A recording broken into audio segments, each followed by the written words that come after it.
नमस्कार, मैं स्मृति ठाकुर और आप सब देख रहे हैं हैप्पीनेस इंडिया। आज हिंदी दिवस है और हमारे साथ इस विषय पर चर्चा करने के लिए कृष्ण सैनी जी मौजूद हैं। नमस्कार सर। नमस्कार, जय हिंद सभी भारतवासियों को मेरा प्रणाम। जैसे कि भारत का राष्ट्रीय भाषा हिंदी है, इस पर लोग कितने जागरूक हैं? देखिए, आज सबसे पहले तो सभी भारतवासियों को हिंदी दिवस की शुभकामनाएं। हिंदी को मातृभाषा का दर्जा 14 सितंबर 1949 को सबसे पहले दिया गया।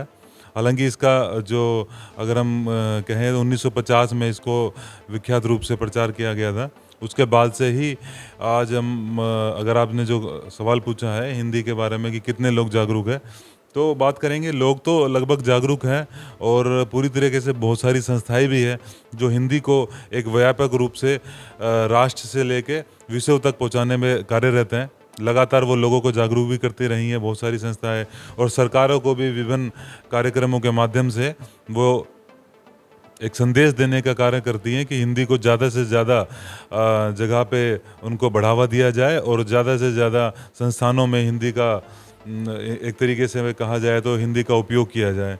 और अगर हम बात करें हिंदी का, तो मुख्य रूप से हिंदी उत्तर भारत में ज़्यादा बोले जाने वाली भाषा है।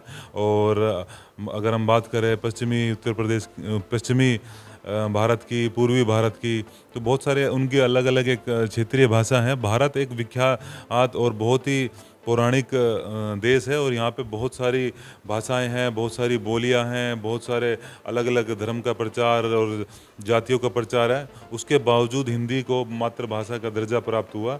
तो मुझे ये लगता है कि हम सभी भारतवासियों को इस पर गर्व महसूस करना चाहिए और हिंदी को ज़्यादा से ज़्यादा इसका उपयोग करना चाहिए। और हिंदी का उपयोग करते हुए मुझे लगता है कि गर्व महसूस करना चाहिए।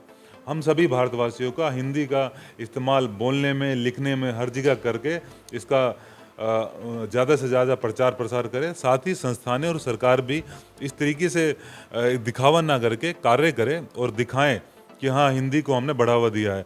जैसे सरकारी संस्थानों में हम बहुत जगह बात करें, अगर हमें कोई जवाब देना है, कुछ और करना है, तो वहाँ पे कुछ जगह इंग्लिश का इस्तेमाल होता है। हालांकि हिंदी का में भी अब देना शुरू हो गया है।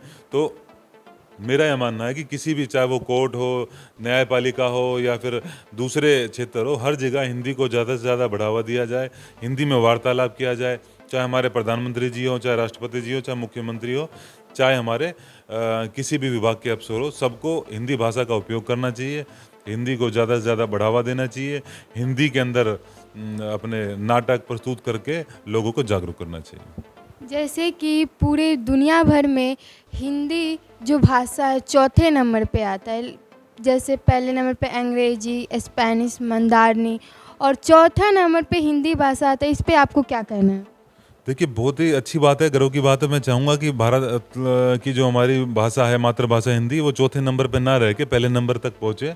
और उसका जो पहुँचने का वो श्रेय होगा वो भारत की जनता को जाएगा। भारत की जनता जागरूक है और ज़्यादा से ज़्यादा जैसे जो लोग भारत विदेश में जाके बस गए हैं, वहाँ भी इसका प्रचार करें, प्रसार करें। साथ ही भारत से बाहर जाने वाले लोग भी ज़्यादा से ज़्यादा इसका उपयोग करने की कोशिश करें। तो मुझे लगता है कि भारत में की जो हमारी मातृभाषा हिंदी है, आज जो चौथे स्थान पे है, वो जल्द ही पहले स्थान पे हो जाएगी। एक इसका जो चौथे स्थान तक पहुंचने का एक हमारी जो भारत की जनसंख्या है वो भी बहुत ज़्यादा है। जनसंख्या ज़्यादा होने की वजह से हम ज़्यादा लोग उस किसी भी चीज़ का उपयोग करते हैं तो वो भी उस चीज़ के हिसाब से गिनी जाती है। तो इसलिए भी भारत की जो हमारी मातृभाषा है हिंदी, उसको चौथा स्थान प्राप्त है।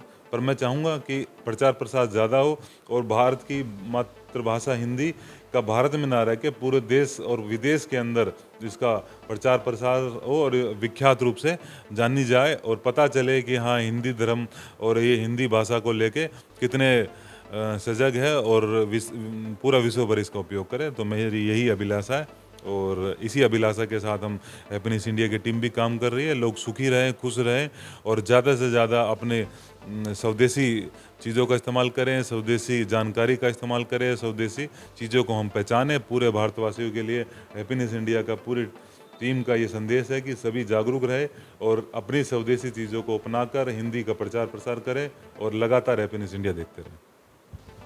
जैसे कि हमने हिंदी भाषा को लेकर आपसे चर्चा की और आपको कई तरह की तमाम जानकारियाँ दी। और भी आगे की जानकारी जानने के लिए हमारे चैनल के साथ जुड़े रहे हैप्पीनेस इंडिया पर। हमारे चैनल को लाइक शेयर सब्सक्राइब करना ना भूलें। जय हिंद।